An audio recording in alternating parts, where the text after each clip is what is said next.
Fofura. Quem não acha um coelho fofo com seus olhos reluzentes ou com seus pelinhos macios que nem algodão? Ou aquele seu antigo e querido bichinho de pelúcia na qual dá uma enorme vontade de apertar abraçando? Algo definitivamente fofo, totalmente inofensivo. Ou talvez não seria tanto.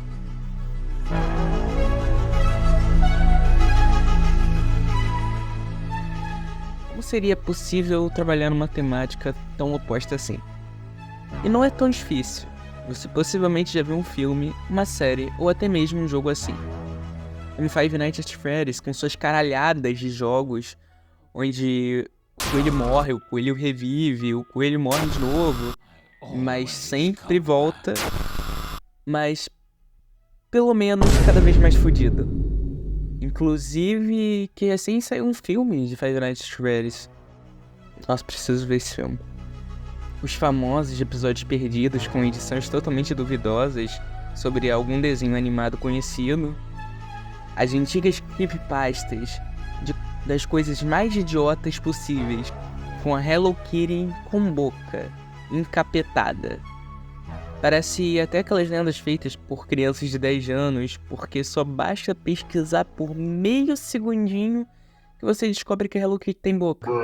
Aparece nos episódios antigos do seriado dela. Não é tão difícil de encontrar assim.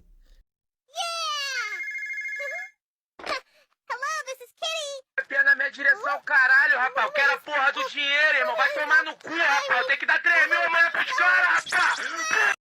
As pessoas conseguem tirar algumas coisas interessantes desse meio, como a casinha da Kitty, ou para os mais familiarizados, o nível 1974 das Backrooms, que é uma zona segura, ou quase 100% segura, mas você é observado por esta criatura, na qual te dá uma sensação de extremo desconforto e sensação de perigo iminente. E o Trauma Core, que um dos principais rostos dessa estética também é a Hello Kitty. E caso você não saiba, é a figura tendo seu público-alvo entre meninas e garotas pré-adolescentes, isso desde os anos 90. E essa estética de coisas infantis, não tão infantis assim, podemos chamar de Hoodcore. Sabe, eu poderia insinuar vários assuntos relacionados a esse tema, mas é bom a gente ter uma ideia que é muito difícil saber como tudo isso se originou exatamente. Eu poderia citar que surgiram principalmente de paródias de desenhos infantis para desenhos adultos, e daí deveria resgatar possivelmente a primeira animação adulta, né? Fritz the Cat. Entretanto, essa animação não faz muita apelação ao fofo ou extremamente infantilizada. É só mais mesmo uma animação adulta. Ou eu poderia ir para 1999, um Happy Tree Friends, eu não sei como se pronuncia direito, na qual a série é formada por capítulos de curta duração e os personagens de aparências fofinhas e agradáveis sofrem frequentemente de sangrentas e violentas mortes.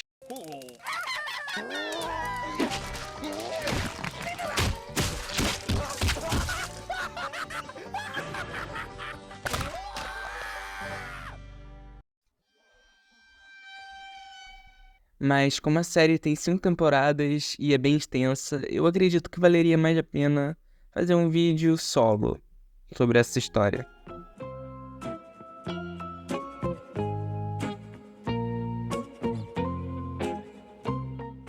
Mas quais são as ideias principais? Seus valores? Se é que existe um? Bem, para nossa solução desse problema, a principal ideia é chocar. Seja por meio de paródias infantis ou criar uma estética totalmente sangrenta e violenta, mas ainda assim com traços fofinhos e agradáveis. E pode até mesmo não parecer, mas um grande exemplo dessas paródias já estava na internet há um bom tempo. A música Um Mamute Pequenino. E eu sei que fui longe pra caralho com essa lógica, mas vai por mim, tem um sentido. Que caso você não conheça esta pérola dos primórdios da internet, a canção diz sobre o sonho de um pequeno mamute de satisfazer seus desejos, fazer coisas de gente grande. E por conta desse desejo ele começa a seguir os conselhos dos seus amigos, se é assim que eu posso chamar, com um objetivo de querer mostrar pra si mesmo que já é crescidinho. Sobre a história da música, diz que ele tentou voar, e se jogou de um prédio. Tentou fumar e ganhou câncer. Tentou beber e teve cirrose. Tentou transar e ganhou AIDS. Mamute com AIDS. A música se estende assim até o final. Normalmente você deve pensar, nossa, que coisa ridícula e idiota. Ou até pensar que é engraçadinho ver o coitado do Mamute gerando merda. Ou a porra do Mamute com overdose. Mas na realidade essa música traz até que um alerta interessante, se você parar pra pensar. Ele serviu até que bem para conscientizar os jovens daquela época, tendo noção que a internet naqueles tempos era muito mais limitada para o público jovem, diferentemente dos dias de hoje. Existe uma enorme variação de faixa etária. E ainda com o tópico de paródias, nós temos os pôneis. Pequenos cavalinhos fofinhos de doces, que parecia desde comerciais de carros e até brinquedos para crianças, e originando o popular desenho My Little Pony, que na qual o alvo do desenho era meninas entre 6 a 11 anos, mas o público atingido pelo desenho é bastante variada, para se dizer o mínimo. Bem, parte disso se dá porque o desenho é bem feito. Ele prende na história. Eu mesmo já peguei assistindo 1 ou 2 episódios de My Little Pony quando era criança. E com o sucesso astronômico da série, as centenas de brinquedos e pelúcias vendidas sobre pôneis estava cada vez mais aumentando. Estava tudo perfeito, né? Que poderia dar errado. A comunidade. Se existe uma coisa no mundo e na internet que pode acabar com um seriado, é a comunidade. E obviamente eu não tô falando de maneira geral, na realidade até que é uma minoria. Porém, uma minoria bastante barulhenta.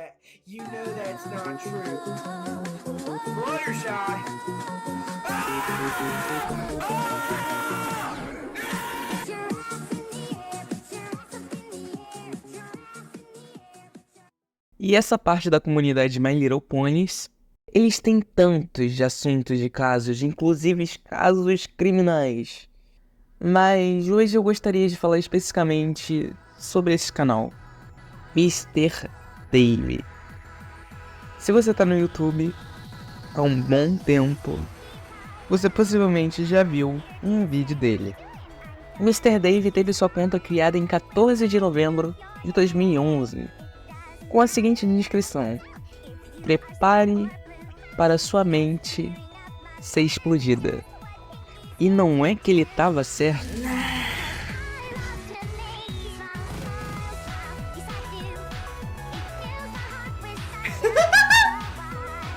Oh, look at her face. Oh. Oh, this is gonna ruin this for me. Oh my god. No, what are you doing? E entre os anos 2011 e 2012, Mr. Dave iria publicar um vídeo que chocaria a internet inteira. Smile. Smile foi uma das poucas animações de Mr. Dave que ele postou em seu canal. Animação essa que foi deletada. Mas a gente consegue achar alguns uploads por aí na internet. E bem, sobre o vídeo começa sobre um ritmo alegre e animado da Pink Pie, correndo em direção às suas amigas em suposto piquenique. E elas estavam bastante alegres, até que a Pink Pie arranca brutalmente a cabeça de uma das suas amigas. E assim fica a animação por um bom tempo. E com a música totalmente animada e esperançosa falando sobre sorrisos. E levando em consideração que esse vídeo foi lançado na época de 2011, 2012, e o YouTube Kids foi criado em 2015, eu te garanto que muitas, mas muitas crianças mesmo ficaram nesse vídeo. E o estado de choque, o pavor daquela época foi algo inexplicável. Tanto que vira e mexe você encontra alguém nos comentários relatando sobre experiência totalmente traumatizante. E você percebe que esse vídeo foi tão marcante pela quantidade de reacts que tiveram nessa época se mantendo até hoje. Com direito também a react brasileiro, claro. Assim, também importando trauma. como vocês podem ver nos seguintes comentários do canal assistindo de Celebrity Phelps.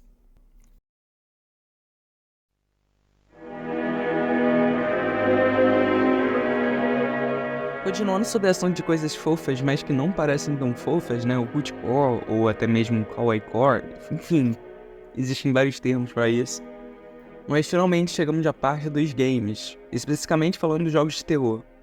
Similares aos das creepypastas que nós comentamos antes, como Slenderman ou Jeff the Killer, entre creepypastas de outros jogos do gênero. Mas estamos aqui para falar sobre o mascote horror. Um conceito criado para descrever jogos em que um personagem mascote de uma marca geralmente fictícia e direcionada para crianças, né, nesse mundo fictício, é responsável por aterrorizar os jogadores e personagens desse mundo. Um grande exemplo disso a gente já falou antes, Five Nights at Freddy's. Mas também tem outros nesse termo. A gente poderia citar também Bendy Machine, que teve um puta raiva no seu lançamento, e Puppy Playtime. His name is Huggy, Huggy Wuggy. When he hugs you, he'll never stop. Your friend Huggy, Huggy Wuggy. He'll squeeze you until you pop.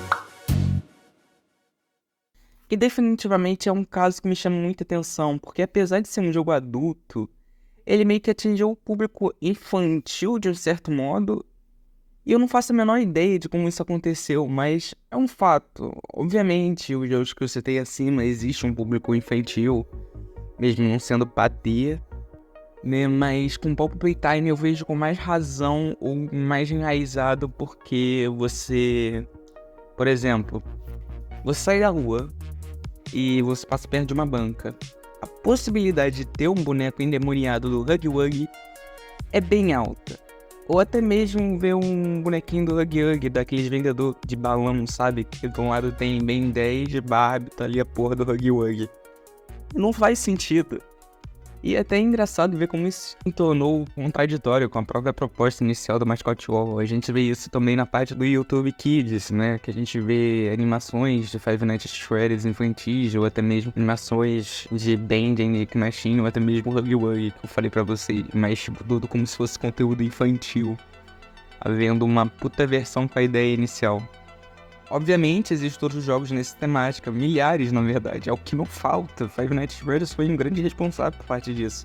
Mas infelizmente acabou saturando esse tipo de conteúdo, porque apesar de ter excelentes jogos, a grande maioria é mais do mesmo, né?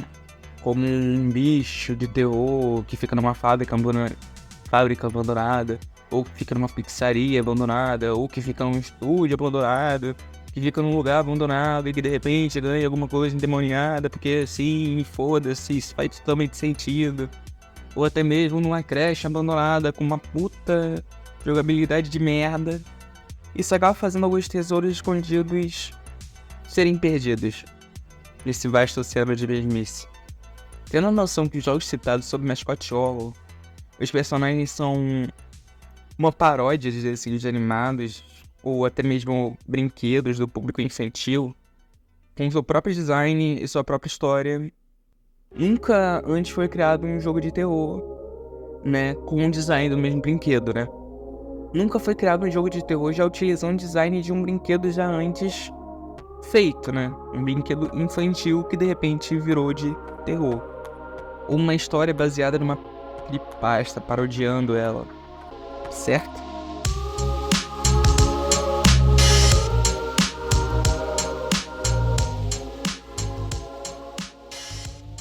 Telltale, um jogo curto na qual a história se passa nos anos 90, onde você, jogador, é uma criança e resolve tentar descobrir qual é o seu brinquedo antes do Natal.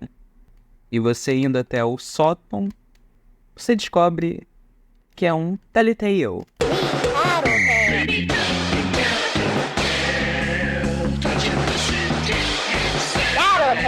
That's me.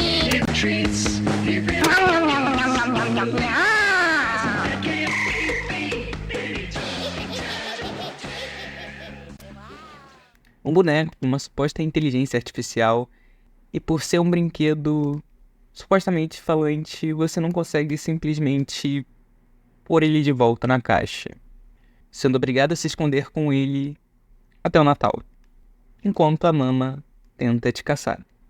Bem, eu não tenho muito para o que falar sobre esse jogo, embora só seja um mascote jogo entre tantos outros, mas ele pega uma temática bastante interessante, com um personagem que já existe, com esse design ultra mega inovador, e eu nem sei falar com vocês em que brinquedo essa história se baseia, né? Muito difícil, muito complicado, design totalmente diferente.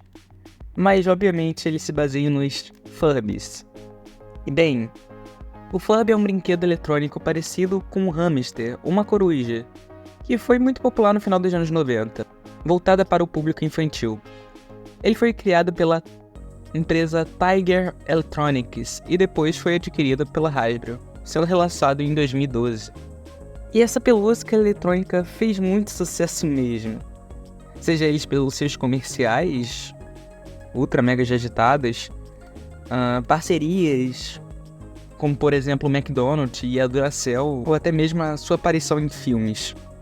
E tudo isso destinado somente para o público infantil, com uma alta gama de variação de cores e estilos diferentes. Mas o Furby tinha um problema. Um problema que antes era uma puta vantagem comparado aos outros brinquedos da época. Os Furbies realmente tinham um tipo de inteligência artificial, entre muitas aspas.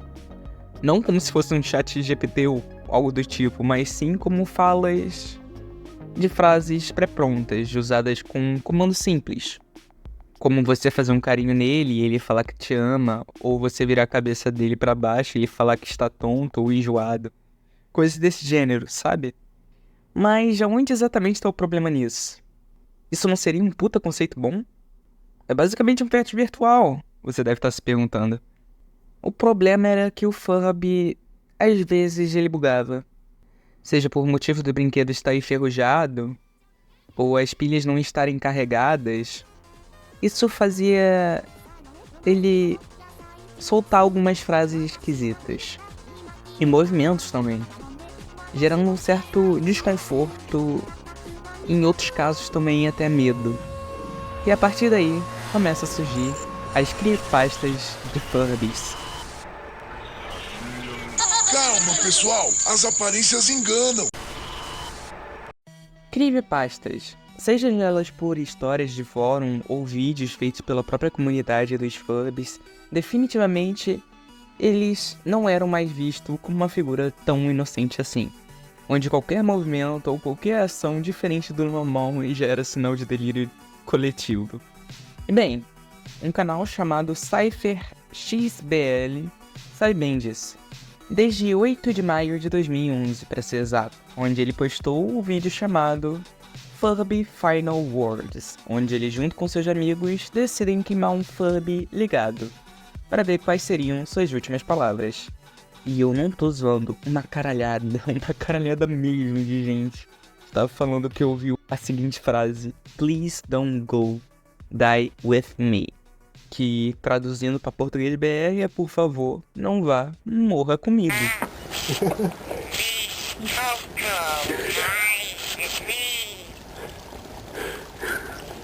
What? Ah!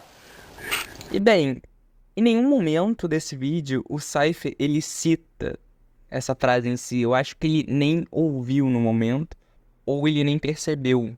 E bem, uns anos depois ele aparece, né, depois desse vídeo, e ele explica o intuito, né, o contexto do vídeo em si como um todo. Ele disse que estava passeando junto com seu amigo e encontrou um boneco no beco. E o brinquedo ainda estava funcionando, e ele queria ver o quanto tempo o Furby aguentava até ser queimado. O que acabou gerando esse resultado horroroso.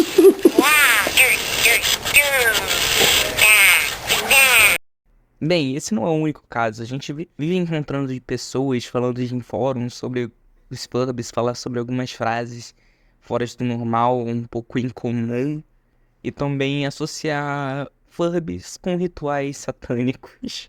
Eu não tô zoando, o pessoal realmente bota Furby em ritual satânico, ou pelo menos finge botar em ritual satânico. E bem, nesses rituais a gente tem até um exemplo brasileiro, do clone, brincando com o Ija com a porra do Furby do lado. E eu não tinha noção que esse vídeo existia. Oi, Furby.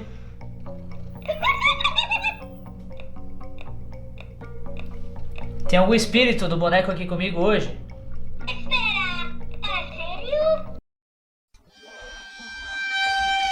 Mas essa não é parte nem tão chamativa assim da comunidade. Mas definitivamente a parte mais interessante dessa comunidade é Circuit Band.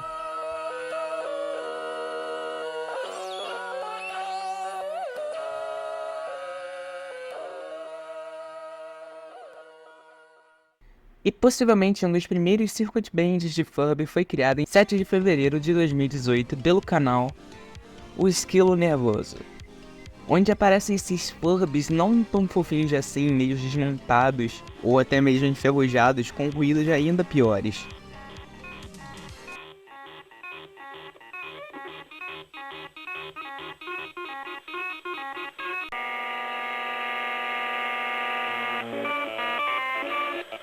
E definitivamente houveram milhares de outros perfis, cada dia um mais duvidoso que o outro. Mas o que caralho é isso? Qual a finalidade? Qual o objetivo em si? Bem, Circuit Band é uma forma de arte que consiste em modificar os circuitos internos de algum dispositivo eletrônico, como pedais de efeitos para guitarras, brinquedos infantis, sintetizadores digitais, que funcionam com baterias e têm baixa voltagem. E bem, o principal objetivo é criar novos instrumentos musicais ou visuais que produzam sons originais e inesperados. E essa prática surgiu entre os anos 50 a 60, uma forma de experimentação sonora musical. E muitos artistas usaram Circuit Band ao longo da sua carreira musical, como uma forma de expressão e até mesmo pesquisa na área desses bonequinhos, sem nenhum grande propósito e sim mais de uma pegada de estudo. Entretanto, um cara viu que poderia ir além. Ele sabia que o conseguiria. Em 2018, esse cara publicou um vídeo no seu canal intitulado The Furby Organ, um instrumento musical feitos de Furby, onde ele revela o resultado do seu trabalho, um órgão composto por 44 Furbies conectados a um teclado eletrônico, que funciona como notas musicais. Ele mostra como ele liga e desliga o órgão, como ele altera os vogais e os tons dos Furbies para funcionar, e como ele faz com que eles cantem em harmonia, né? Ele diz que ele teve essa ideia há 5 anos atrás, mostra um esboço do seu plano. Ele explica que teve que modificar os circuitos dos Furby para que eles respondessem aos comandos do teclado e que usou um microcontrolador Arduino para controlar a comunicação entre os dispositivos, enfim, coisas técnicas. Ele também diz que foi um desafio encontrar tantos Furbies para seu projeto e que ele gastou muito dinheiro para realizá-lo. E bem, com o compositor na mesa, os Furbies começam a cantar.